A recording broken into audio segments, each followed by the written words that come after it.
السلام علیکم ورحمۃ اللہ وبرکاتہ۔ بسم اللہ الرحمن الرحیم والصلاة والسلام علی رسولہ الکریم وعلی آلہ وصحبہ اجمعین ومن تبعہم بإحسان الی یوم الدین، اما بعد۔ خواتین و حضرات، دورہ قرآن کی نشریات کے ساتھ خلیق الرحمن آپ سے مخاطب ہے۔ آج کی اس نشست میں ہم بات کر لیتے ہیں سپارہ نمبر 28 کی مختصر آیات کی تشریح کرتے ہیں۔ آج کی اس نشست میں سورۃ الحشر ہے، 28واں سپارہ چل رہا ہے، اور سورۃ الحشر کی آیت نمبر 21 ہے۔ اللہ تعالیٰ فرماتے ہیں کتب اللہ لأغلبن انا ورسلی، اللہ لکھ چکے ہیں کہ میں ہی غالب رہوں گا، میرے رسول ہی غالب رہیں گے۔ ان اللہ قوی عزیز، بے شک اللہ بڑا قوی، زوراور اور غالب ہے۔ دنیا کی کوئی طاقت اس سے لڑ کے جیت نہیں سکتی، دنیا کی کوئی قوت اس کے احکام کی خلاف ورزی کر کے اپنے آپ کو انجام بد سے بچا نہیں سکتی۔ دنیا میں بڑے بڑے انبیاء آئے، چلے گئے، قتال ہوا، سب کچھ ہوا۔ ہمارے نبی صلی اللہ علیہ وسلم کے دور میں قتال ہوا، پہلے انبیاء آئے، امتیں آزمائش سے گزریں۔ اللہ شروع سے یہ فیصلہ لکھ چکے ہیں، غلبہ میرا ہوگا، میرے رسول کا ہوگا، میرے نمائندے کا ہوگا، بس۔ کیونکہ غلبے میں انجام کا اعتبار ہے، اور انجام ہمیشہ ایمان والوں کا ہوتا ہے۔ ایمان والے دنیا میں بھی مر کھپ گئے، نتیجہ آخرت میں نکلے گا، اور آخرت میں مسلمان ہی کامیاب ہوں گے، مسلمانوں کے علاوہ کوئی کامیاب نہیں ہو سکتا۔ دنیا میں بھی بڑی بڑی قومیں اپنے عروج کے وقت میں تباہ و برباد کر دی گئیں۔ قوم عاد کو دیکھیں، قوم سمود کو دیکھیں، اسی طرح اور قوم لوط کو دیکھ لیں، اور اسی طرح دیگر بڑی بڑی قوموں کو دیکھ لیں، قوم شعیب کو دیکھ لیں۔ یہ تباہ اس وقت نہیں ہوئی جب یہ بالکل ان کا اندر سے کیا کہتے ہیں مغز نکل چکا تھا، یہ اپنے عروج پہ تھیں، اس وقت جا کے یہ تباہ و برباد ہوئی ہیں۔ لا الہ الا اللہ واللہ اکبر۔ یہ اللہ کا فیصلہ ہے۔ اللہ نے غلبہ خود کو دینا ہے، اپنے رسول کو دینا ہے، اپنے ماننے والوں کو دینا ہے۔ اونچ نیچ ہوتی رہے گی، انجام آخر اہل ایمان کا ہے۔ آگے چلتے ہیں جی سورہ حشر سے۔ سورہ حشر کی آیت ہے 18 نمبر آیت اور 19 نمبر آیت۔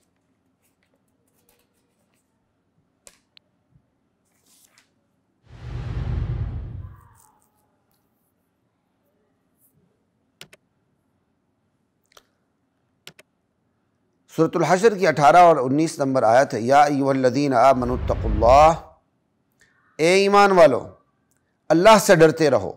ولتنظر نفس ما قدمت لغد، اور ہر انسان یہ دیکھے کہ اس نے دیکھتا رہے کہ اس نے کے لیے کل کیا سامان بھیجا، کل کے لیے کیا سامان بھیجا آگے۔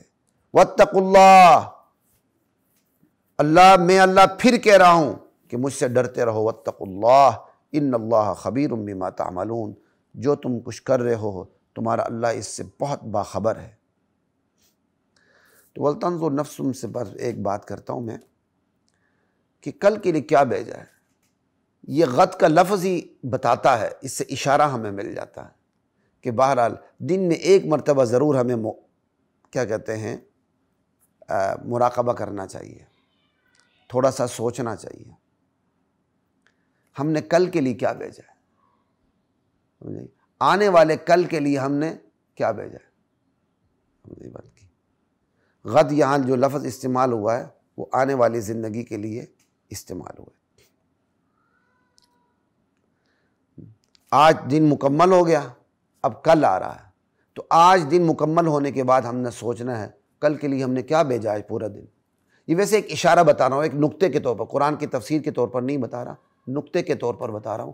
یہاں غد سے مراد قیامت ہے، لیکن ایک نقطہ میں نکال کے آپ کو بتا رہا ہوں کہ آج کا دن جب غروب کے ساتھ ہی ختم ہو جاتا ہے، تو آج کے پورے دن میں ہم نے کیا کیا ہے جو ہم نے کل کے لیے تیار کیا ہے، یعنی آخرت کے لیے۔ یہ ایک ویسے نقطے کے طور پر میں نے بات کر دی، اگر کسی کو سمجھ آ جائے، ٹھیک ہے جی۔ اللہ اکبر۔ بس ویسے ایک نقطہ ذہن میں آیا تھا تو میں نے آپ کو بتا دیا، آپ کو ذالکم مما علمنی ربی۔ تو بہرحال کم سے کم 24 گھنٹے میں تھوڑا سا وقت بندے کو نکالنا چاہیے جس میں بندہ غور کرے کہ مجھے کیا کرنا چاہیے تھا میں نے نہیں کیا، اور کتنا کیا کتنا نہیں کیا، اور کیا نہیں کرنا چاہیے تھا کیا واقعی میں نے نہیں کیا، یا جو نہیں کرنا چاہیے تھا وہ بھی میں نے کیا۔ بس بندہ اپنا ایکس رے کرے، اپنا حساب و کتاب لے، مراقبہ کرے، اپنا محاسبہ کرے۔ 24 گھنٹے میں 3-4 منٹ کا بھی محاسبہ ہوتا رہے نا تو بڑی ترقی ہوگی۔ میں آپ لوگوں کو مشورہ دیتا ہوں خواتین و حضرات، اگر محاسبہ یاد نہ بھی رہے، انشاءاللہ جب ریگولر عادت بنائیں گے تو نماز کی طرح یہ محاسبہ بھی یاد رہے گا۔ تو بستر پر لیٹے رہتے ہی بس ایسے ہاتھ رکھ کے آنکھیں بند کرتے ہوئے تھکاوٹ میں بھی سوچ لیں کہ آج میں نے کیا کیا، کیا وہ کرنا چاہیے تھا، کیا نہیں کیا، کیا وہ نہیں کرنا چاہیے تھا۔ 2-3 منٹ کے لیے اپنا حساب کتاب کر لیں۔ ہر دکاندار اپنا حساب کتاب کرتا ہے، سمجھائیے، ہر ریڈی لگانے والا اپنا حساب کتاب کرتا ہے، ہر مزدور اپنا حساب کتاب کرتا ہے۔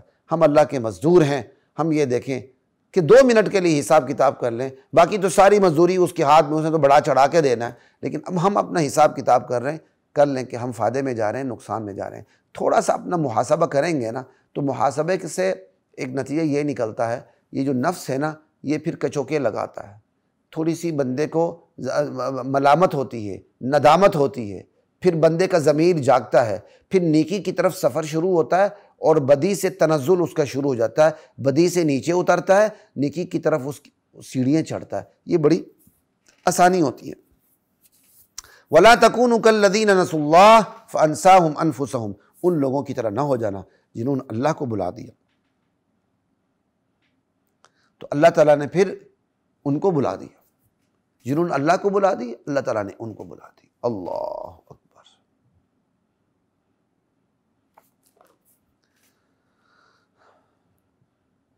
جب اللہ بلانے کا کیا مطلب، پھر اللہ ان کے بارے میں خیر کا فیصلہ نہیں فرماتے، ایک، اور دوسرا مطلب ہے کہ ان لوگوں کی طرح نہ ہونا جنہوں نے اللہ کو بلا دیا تو اللہ تعالیٰ نے ان کے لیے ان کی جانوں کو بلا دیا۔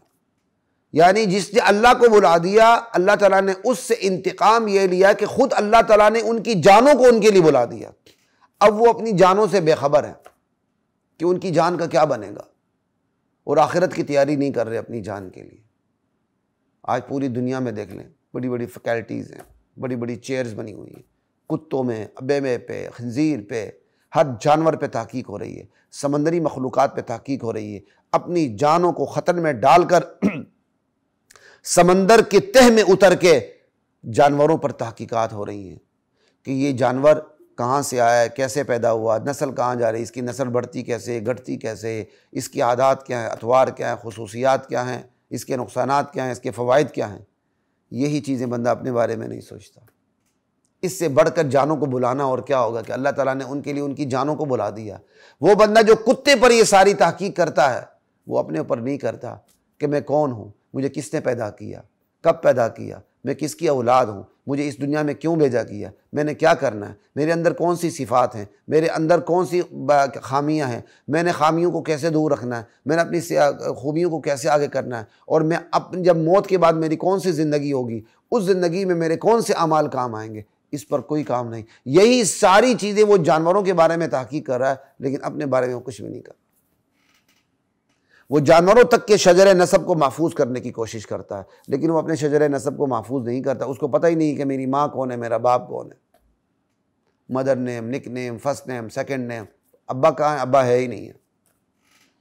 اس سے بڑھ کر اللہ کیا انتقام لے کہ اللہ تعالیٰ نے ایسے لوگوں کی جانوں کو ان کے لیے بلا دیا۔ اللہ میرے اور آپ کی حفاظت فرمائے۔ آگے چلتے ہیں جی، سورہ ممتحنہ ہے، آیت نمبر 4 ہے۔ اللہ تعالیٰ فرماتے ہیں قد کانت لکم اسوۃ حسنۃ فی ابراہیم والذین معہ، ابراہیم اور ان پر ایمان لانے والوں کی زندگی تمہارے لیے نمونہ عمل ہے۔ نبی علیہ السلام کے بعد جس نبی کی زندگی کو اس امت کے لیے نمونہ عمل قرار دیا گیا ہے وہ نبی علیہ السلام کے جد امجد حضرت ابراہیم علیہ السلام ہے۔ اور نمونہ عمل کے اندر ابراہیم علیہ السلام کا کون سا نمونہ رکھا گیا یہ بھی دیکھیں، آگے یہ بھی پڑھیں، اس پر ختم بات کو نہ کریں کہ ابراہیم اللہ کہتے ہیں میرے ابراہیم کی وہ بات یاد رکھنے کے قابل ہے جو انہوں نے اپنی قوم سے کہی تھی کہ اے میری قوم ہم تم سے بیزار ہیں، تم جن کی اللہ کے علاوہ عبادت کرتے ہو ہم ان سے بھی بیزار ہیں، ہم تمہارا انکار کرتے ہیں۔ وَبَدَا بَيْنَنَا وَبَيْنَكُمُ الْعَدَاوَةُ وَالْبَغْضَاءُ، ہمارے اور تمہارے درمیان عداوت آ چکی ہے، بغض آ چکا ہے، حَتَّى تُؤْمِنُوا بِاللَّهِ وَحْدَهُ، جب تک کہ تم اللہ پر ایمان نہیں لاتے۔ اندازہ کر، اس کو کہتے ہیں مختصر طور پر الولا والبراء، اللہ کے لیے محبت اور اللہ کے لیے کسی سے بیزاری کا اعلان۔ عداوت، نفرت اور بغض بھی اللہ کے لیے ہے اور محبت بھی اللہ کے لیے۔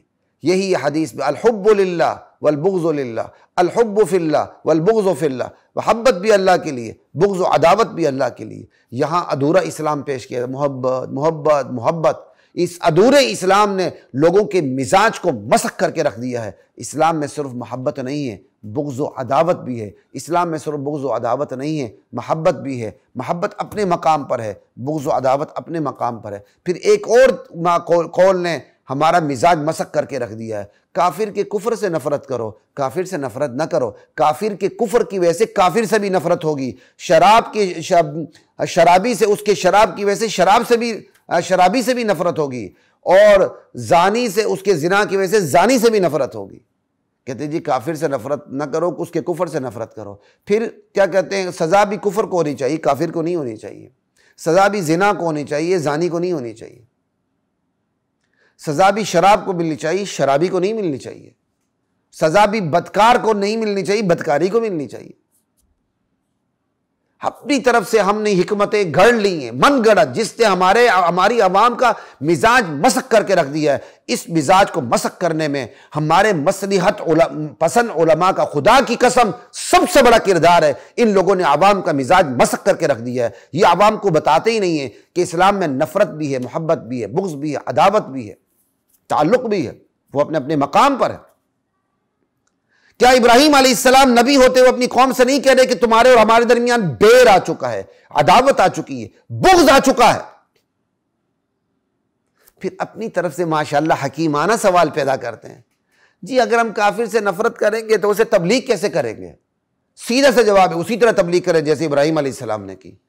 جس آیت میں جہاں ابراہیم علیہ السلام اپنی قوم سے عداوت اور بغض کا بیر کا اظہار کر رہے ہیں، اعلان کر رہے ہیں، بالکل متصل اسی آیت میں ساتھ یہ بھی کہہ رہے ہیں کہ اللہ پہ ایمان لے آؤ، اللہ پہ ایمان لے آؤ۔ کہہ رہے ہیں تمہارے اور ہمارے درمیان بیر آ چکا ہے، عداوت آ چکی ہے، بغض آ چکا ہے، جب تک کہ تم اللہ پہ ایمان نہیں لاتے۔ ابراہیم علیہ السلام اپنی قوم سے بغض رکھ رہے تھے اللہ کی وجہ سے، لیکن ساتھ تبلیغ بھی کر رہے تھے۔ تو ابراہیم علیہ السلام کر سکتے ہیں بغض رکھتے ہوئے، تو میں اور آپ نہیں کر سکتے بغض رکھتے ہوئے؟ یہ تو آپ کو میں نے سیدھا سیدھا جواب دے دیا۔ یہ وہ جواب ہے کہ جو کہتے ہیں نا جی نفرت کریں گے تو ہم انہیں تبلیغ کیسے کریں گے؟ نفرت کرتے ہوئے بھی تبلیغ ہوتی ہے، یہ دیکھیں۔ اب آپ کی میں اس جواب کی وضاحت کر دیتا ہوں، اور یہ وضاحت حضرت تھانوی رحمۃ اللہ علیہ نے کی ہے، دیکھ لیجئے گا جا کے۔ حضرت تھانوی رحمۃ اللہ علیہ فرماتے ہیں اگر کسی سے نفرت آپ کی ذاتیات کی بنیاد پر ہے تو وہ آپ کو ہمدردی پہ نہیں ابھارتی، لیکن اگر کسی سے آپ کو نفرت، بغض، عداوت اللہ کی وجہ سے ہے تو وہ ہمدردی پہ ابھارتی ہے۔ تو ابراہیم علیہ السلام کو جو نفرت تھی، اپنی قوم سے عداوت تھی، وہ اللہ کی بنیاد پر تھی، ذاتیات کی بنیاد پر نہیں تھی۔ اس لیے نفرت ہوتے ہوئے قوم کے لیے ہمدردی کے جذبات ان کے اندر تھے۔ کیا بات ہے حضرت تھانوی رحمۃ اللہ علیہ کی، کہ اسی جواب کو کیسے کھول کے بتا دیا۔ جس سے آپ کو نفرت اللہ کی بنیاد پر ہو، وہ نفرت ہمدردی پر مزید آمادہ کرتی ہے، اس شخص سے ہمدردی پر، اور جس سے نفرت ذاتیات کی بنیاد پر ہو تو پھر وہاں ہمدردی ختم ہو جاتی ہے۔ کوئی سمجھ آئی بات کی؟ چلے میں ایک اور اپنی طرف سے بھی آپ کو ایک مثال دے دیتا ہوں۔ آپ ڈرائنگ روم میں بیٹھے ہیں اپنے گھر کے، اچانک آپ دیکھتے ہیں کہ آپ کے بچے نے چھی کر دیا، انسانی گندگی پڑی ہوئی ہے اور پورا ڈرائنگ روم بدبو سے اٹا پڑا ہے، تو آپ کو نفرت نہیں ہو رہی ہے نا؟ اب اس نفرت کا کیا تقاضا ہے؟ اس گندگی کو چھیڑو نا، یا گندگی کو صاف کر دو۔ اس نفرت کا تقاضا ہے، جتنی زیادہ آپ کو کراہت محسوس ہوگی اتنی جلدی اٹھیں گے اور اس گندگی کو صاف کریں گے۔ بس یہاں بھی ایسا ہی ہے۔ شرک کی گندگی انسانی غلاظت کی گندگی سے زیادہ مکروہ، زیادہ متعفن اور زیادہ سرانڈ ہوتی ہے۔ یہ سرانڈ صرف اہل ایمان کو کیا کہتے ہیں، وہ اس کی سمیل آتی، وہ سرانڈ اہل ایمان محسوس کرتا ہے۔ اس تعفن کو صرف ایمان والے محسوس کرتے ہیں کہ ان کو پتہ انسانی گندگی سے بھی زیادہ شرک کی گندگی ہے۔ یا ایھا الذین آمنوا انما المشرکون نجس، اے ایمان والو یاد رکھو یہ مشرک نجس اور پلید ہوتے ہیں۔ ان کی سران انسانی گندگی کی سران سے بڑھ کر ہے، لیکن ان کی سران کس کو محسوس ہوتی ہے؟ ان کی سمیل کس کو محسوس ہوتی ہے؟ جس میں ایمان ہوتا ہے۔ جس قدر ایمان ہو اس کو اسی قدر سمیل محسوس ہوتی ہے۔ ایمان سب سے بڑھ کر انبیاء میں ہوتا ہے، اس لیے انبیاء کو سب سے زیادہ شرک کی بدبو آتی ہے۔ تو اس لیے وہ اس بدبو کو آگے بڑھ کر سب سے بہتر طریقے سے ختم کرنے کی کوشش کرتے ہیں۔ کوئی سمجھ آئی بات؟ پلے پڑی؟ اگر آپ کے ڈرائنگ روم کے اندر انسانی گندگی پڑی ہے اور وہ گندگی اتنی کیا کہتے ہیں مکروہ، آپ کو اس کی سمیل آ رہی ہے، تو جتنی مکروہ سمیل آئے گی اتنی جلدی آپ اٹھیں گے، اس گندگی کو صاف کر دیں گے۔ بالکل اسی طرح آپ کے علاقائی بھائی ہیں، جغرافیائی بھائی ہیں، وطنی بھائی ہیں، ان کے اندر شرک موجود ہے۔ آپ کے اسلامی بھائی تو نہیں، لیکن قومی بھائی تو ہیں نا، پاکستانی بھائی تو ہیں نا، عجمی عربی بھائی تو ہیں نا، تو ان کے اندر کیا کہتے ہیں گندگی بھری ہوئی ہے، جو انسانی غلاظت سے زیادہ گندگی ہے شرک کی۔ تو آپ اٹھیں، ان کے اندر سے اس شرک کی گندگی کو پاک صاف کر کے ان کو ستھرا مومن بنانے کی کوشش کریں۔ کتنی کمال کی صاف بات ہے۔ پھر بھی کسی کے اگر سمجھ نہیں آتی تو اس کے علاج اللہ کے پاس ہے، ہمارے پاس نہیں ہے۔ آگے چلتے ہیں جی، سورہ صف کی آیت نمبر 2 ہے، یا ایھا الذین آمنوا لم تقولون ما لا تفعلون، اے ایمان والو وہ بات کیوں کرتے ہو جو تم کرتے نہیں۔ اس آیت کے ایک سے زائد تفسیر موجود ہے، لیکن میں صرف ایک ہی پر اکتفا کرتا ہوں۔ آگے چلتے ہیں۔ قول و فعل میں تضاد نہیں ہونا چاہیے، لیکن اس آیت کا میں نے انتخاب اس لیے کیا ہے، اس لیے کر رہا ہوں کہ لوگ اس آیت سے غلط مطلب لیتے ہیں۔ یہ قول و عمل میں تضاد نہیں ہونی چاہیے۔ کیا مطلب؟ اگر میں اچھا کام نہیں کر رہا تو میں اچھے کام کی ترغیب بھی نہ دوں۔ دیکھو نا، میں خود کام نہیں کر رہا تو میں کسی کو کام کی ترغیب کیسے دوں؟ میں خود نماز نہیں پڑھتا، کسی کو نماز کی ترغیب نہ دوں، تو بھائی پھر بڑی اچھی بات ہے۔ آپ خود جاہل نہیں پڑھ سکے ہیں، بچوں کو کیوں سکول بھیج رہے ہیں؟ آپ خود بڑے اندر سے بڑے ایک نمبر کے شرابی ہیں، شراب کے کٹورے پیتے ہیں، تو بچوں کو بری عادات سے کیوں روکتے ہیں؟ آپ ایک نمبر کے پاپی ہیں، شادی کے باوجود آپ کی نظریں باہر آوارہ پھیرتی ہیں، تو آپ اپنے بچوں کے حیا پر نظر کیوں رکھتے ہیں؟ نہ رکھیں نا۔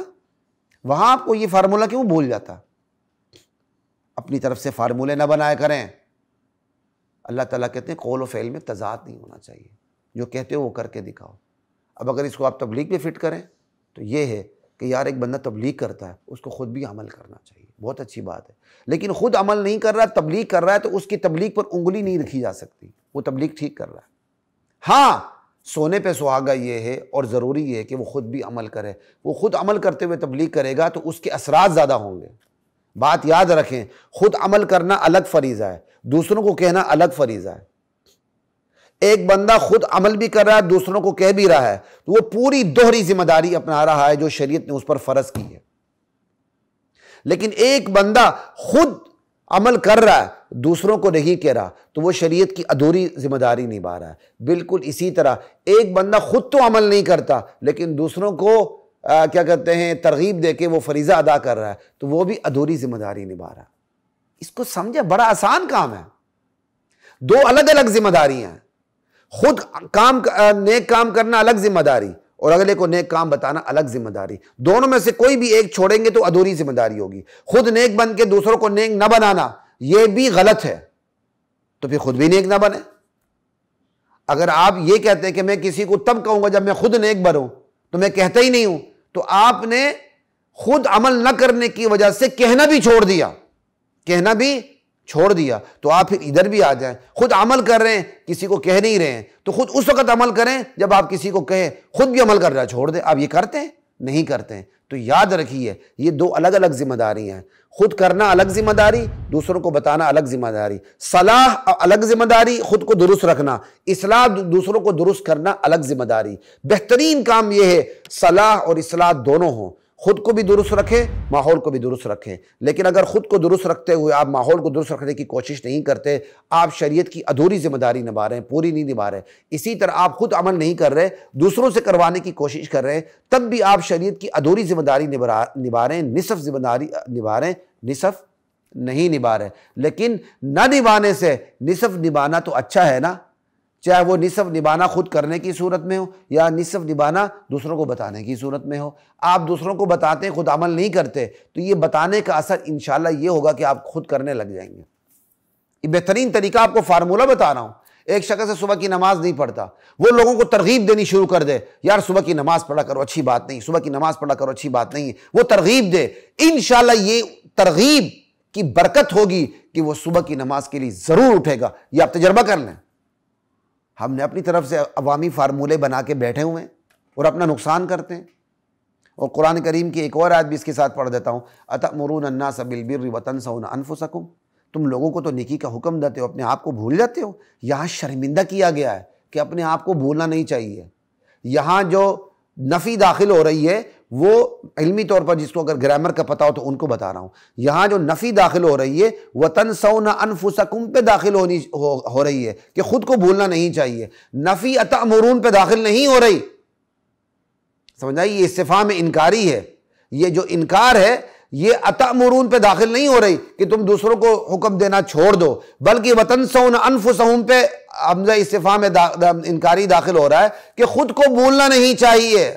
یہ میں ان علماء کو بتا رہا ہوں، طلباء کو بتا رہا ہوں جن کو عربی گرامر کا ذوق ہے۔ اتأمرون الناس بالبر وتنسون انفسکم، کیا تم لوگوں کو نیکی کا حکم دیتے ہو خود کو بھول جاتے ہو؟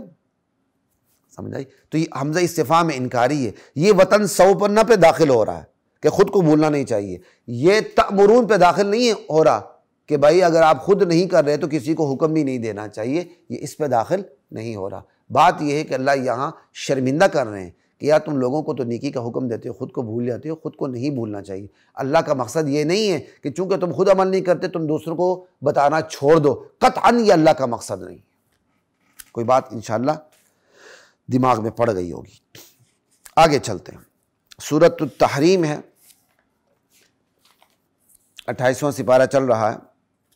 اللہ تعالیٰ فرماتے ہیں یا ایھا النبی، اے میرے نبی، لم تحرم ما احل اللہ لک، وہ شہد اللہ تعالیٰ نے جو آپ کے لیے حلال کر دیا تھا، آپ نے اپنے اوپر اس کو کیوں حرام کیا؟ کیا آپ اپنی بیویوں کی مرضی چاہتے ہیں، ان کو خوش کرنا چاہتے ہیں؟ کتنے سخت الفاظ ہیں اللہ تعالیٰ کے۔ اللہ اپنے کیا کہتے ہیں نبیوں کے ساتھ اس طرح کلام کر سکتا؟ کہ آپ اپنی بیویوں کی خوش نودی چاہتے ہیں؟ واللہ غفور الرحیم، اللہ غفور الرحیم ہے۔ اپنی قسم توڑ دیں، کفارہ ادا کریں اور شہد کی قسم ختم کر دیں، شہد پئیں آپ۔ اس آیت کا ایک پس منظر ہے جو آیات آگے بھی چل رہی ہیں، تو چونکہ واقعے سے جو خلاصہ نکل رہا ہے اس پر کو فوکس کر رہا ہوں اس مختصر ترین نشست میں، اس لیے میں واقعے پر زیادہ بات نہیں کروں گا۔ پس منظر یہ ہے، اماں عائشہ رضی اللہ تعالی عنہ اور اماں حفصہ رضی اللہ تعالی عنہ، ان دونوں نے پلاننگ کی کہ نبی علیہ السلام کی جو بیوی حضرت زینب ہیں، آپ ان کے پاس زیادہ کچھ دیر بیٹھ جاتے ہیں، شہد پیتے ہیں، تو یہ ذرا ٹائم وہاں کم لگنا چاہیے۔ تو انہوں نے پلاننگ کی، نبی علیہ السلام آئے تو ہم کہیں یا رسول اللہ آپ کے منہ سے مغافیر کی بو آ رہی ہے۔ مغافیر ایک کیا کہتے ہیں درخت سے گون ٹائپ کی چیز ہوتی ہے، کسی نے پھول بھی اس کو کہا ہے کہ اس کی بو آ رہی، نبی علیہ السلام کو تو بدبو بڑی ناپسند تھی۔ تو اماں عائشہ نے بھی یہی کہا، اماں حفصہ نے بھی یہی کہا۔ حضور نے کہا میں نے تو کوئی ایسی چیز استعمال نہیں کی سوائے شہد کی۔ حضور نے قیاس کیا کہ شہد یہ مغافیر والے درخت پہ بیٹھی ہوگی، شہد کی مکھی، اس نے وہاں سے جوس چوسا ہوگا، اس کی سمیل شہد میں آئی ہوگی تو میرے منہ سے اس کی مغافیر کی سمیل آ رہی ہے۔ تو آپ نے قسم اٹھا لی آئندہ میں شہد نہیں پیوں گا۔ سب سے پہلی بات یہ ہے، اماں عائشہ اور اماں حفصہ سمجھتی تھی نبی علیہ السلام عالم الغیب نہیں، اسی لیے تو پلاننگ کی۔ یہ صحابہ کا بھی عقیدہ تھا کہ نبی علیہ السلام عالم الغیب نہیں ہے۔ اور دوسری بات، خود نبی علیہ السلام نے بھی قیاس کیا، قیاس وہی کرتا ہے جو عالم الغیب نہیں ہوتا۔ ٹھیک۔ تیسری بات، آپ نے قسم کھا لی میں شہد نہیں پیوں گا۔ آپ ایک بندہ زندگی بھر کوئی حلال چیز استعمال نہ کرے، کوئی فرق نہیں پڑتا۔ لوگ بیمار ہوتے ہیں، شوگر کے مریض ہوتے ہیں، بی پی کے مریض ہوتے ہیں، بہت سی چیزیں نہیں کھاتے، لیکن نبی اس سطح پر ہوتا ہے کہ وہ حلال چیز پر اگر قسم کھا لے میں نہیں کھاؤں گا تو امت اس کی پیروی کرے گی، جبکہ اللہ تعالیٰ نے تو حلال چیز بنائی اس لیے کہ اس کو استعمال کیا جائے۔ تو یہ خلاف اولا چیز تھی، تو اللہ نبی کو خلاف اولا چیز پر بھی رہنے نہیں دیتے۔ خلاف اولا چیز یہ ہوتی وہ غلط نہیں ہوتی، لیکن وہ اس کا مقام بلند نہیں ہوتا۔ تو اللہ اپنے نبی کو اس مقام پہ نہیں دیکھنا چاہتے تھے، بلکہ اس سے بلند مقام پہ دیکھنا چاہتے تھے، اس لیے کہا۔ یا اللہ تعالیٰ نے اللہ کے نبی نے شہد کو حرام نہیں کیا تھا، یہاں حرام کا اسلوب استعمال ہو رہا ہے کہ آپ نے قسم کھا لی تھی کہ آئندہ استعمال نہیں کروں گا، اس کے لیے یہاں لم تحرم کا اسلوب استعمال ہوا ہے۔ لیکن اللہ تعالیٰ کو یہ بات پسند نہیں آئی، اللہ کو مناسب نہیں لگی کہ بھائی اگر نبی یہ کام کرے گا تو امتی بعد میں نبی کی پیروی میں شہد کو کھانا ہی چھوڑ دیں گے، جو شہد میں تو اتنی بڑی شفا ہے، اللہ کی حلال کردہ چیز ہے۔ ٹھیک ہے، تو اس لیے نبی کو اس مقام سے اتار کے اس سے بلند کر دیا گیا کہ نہیں میرے نبی آپ اس مقام پہ نہ رہیں، آپ کا مقام اس سے بھی بلند ہے، اپنی قسم توڑ دیں۔ نبی علیہ السلام نے اپنی قسم توڑ دی اور کفارہ ادا کیا۔ اس سے ایک اور بات کیا پتہ چلی، حلال و حرام کی طاقت کس کے پاس ہے؟ حالانکہ یہاں اللہ کے نبی نے حرام بھی نہیں کیا تھا، صرف اپنے اوپر حرام قرار دیے تھے کہ میں آئندہ نہیں کھاؤں گا، یعنی کوئی چیز آپ نے حرام بھی نہیں کی تھی، اپنے اوپر منع قرار دی تھی، ممنوع قرار دی تھی، اس کو حرام کے اسلوب میں بیان کیا گیا۔ تو یہاں تک منع ہے تو حلال حرام کی طاقت کہاں سے آ گئی نبی علیہ السلام کے پاس؟ ایک چیز حلال چیز کو اپنے اوپر قسم کھا کے ممنوع کرنے سے بھی اللہ کے نبی کو روکا گیا، تو پھر حلال و حرام کی طاقت اللہ کے نبی کے پاس کیسے آ گئی؟ تو تیسری چوتھی چیز یہ بات پتہ چلی، حلال و حرام کی طاقت بھی کس کے پاس ہے؟ کسی چیز کو حلال کرنا، کسی چیز کو حرام کرنا، ایک وقت میں حلال کرنا، اسی چیز کو دوسرے وقت میں حرام کرنا، اسی چیز کو اگر دوسرے وقت میں حلال کرنا، اس کی طاقت صرف ایک اللہ کے پاس ہے، اللہ کے علاوہ کسی کے پاس نہیں۔ جب نبی علیہ السلام نے یہ بات جا کے لا الہ الا اللہ، جب نبی علیہ السلام پہ وحی آئی کہ آپ کی بیویوں نے یہ پلاننگ کی تھی، تو نبی علیہ السلام نے تھوڑا بہت جا کے بتا دیا، اللہ اکبر۔ تو اللہ کے نبی کیا کمال کے، یہ بھی فوراً ڈنڈا نہیں پکڑ لیا اللہ کے نبی نے کہ تم نے ایسا کیوں کیا تھا، بڑے طریقے سے بات کر دی، عرف بعضہ اعرض عن بعض۔ انشاءاللہ جب ہم مفصل تفسیر پائیں گے تو اس پر خوب گفتگو کریں گے۔ باقی جمعات میں نے ایک دفعہ بیان کیا ہے، ریکارڈنگ ہے تو وہ وہاں دیکھی جا سکتی ہے۔ اللہ اکبر۔ نبی علیہ السلام نے چونکہ ایک مخفی بات بھی بتا دی تھی، وہ بات بھی زوجہ مطہرہ سے آگے چلی گئی تھی، تو نبی علیہ السلام نے اشارہ کر دیے کہ تم سے وہ بات کیا کہتے ہیں آگے نکل چکی ہے۔ اللہ اکبر۔ فلما نبأها به قالت من انبأك هذا، تو اللہ کے نبی نے جس زوجہ مطہرہ سے وہ راز کی بات نکل کے دوسری زوجہ مطہرہ کے پاس گئی تھی، ان کو اشارہ کر کے بتا دی کہ تم نے میری راز کی بات آگے پہنچا دی ہے۔ اس زوجہ مطہرہ نے کہا یا رسول اللہ آپ کو کس نے بتایا؟ من انبأك هذا، یعنی وہ زوجہ مطہرہ بھی جانتی تھی اللہ کے نبی عالم الغیب نہیں ہے۔ تو اللہ کے نبی نے کیا جواب دی؟ یہ نہیں کہا تمہیں پتہ نہیں میرے پاس وحی آتی رہتی ہے، یہ اسلوب نہیں اپنایا، کہا نبأنی العلیم الخبیر، مجھے تو اس ذات نے بتایا جسے سب پتہ ہے، باخبر ہے۔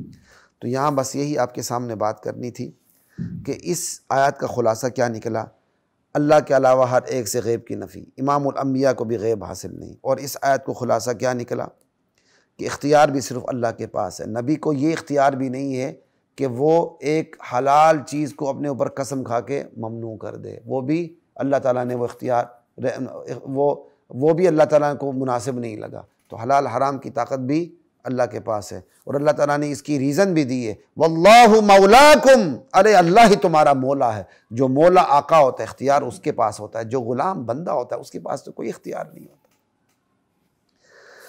لا الہ الا اللہ واللہ اکبر۔ کاش ہمیں یہ آیات سمجھ آ جائیں تو ہمارے اندر سے ساری فرقہ بندیاں ختم ہو جائیں۔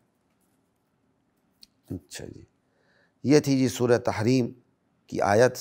اب آگے چلتے ہیں، سورہ تحریم کی آیت نمبر 8 ہے، یا ایھا الذین آمنوا توبوا الی اللہ توبۃ نصوحا، ایمان والو اللہ کی بارگاہ میں خالص توبہ کر لو۔ بس یہ آیت نمبر 8 ہے، اور آگے جا کے 4 عورتوں کی مثال دی گئی ہے، 4 عورتوں کی۔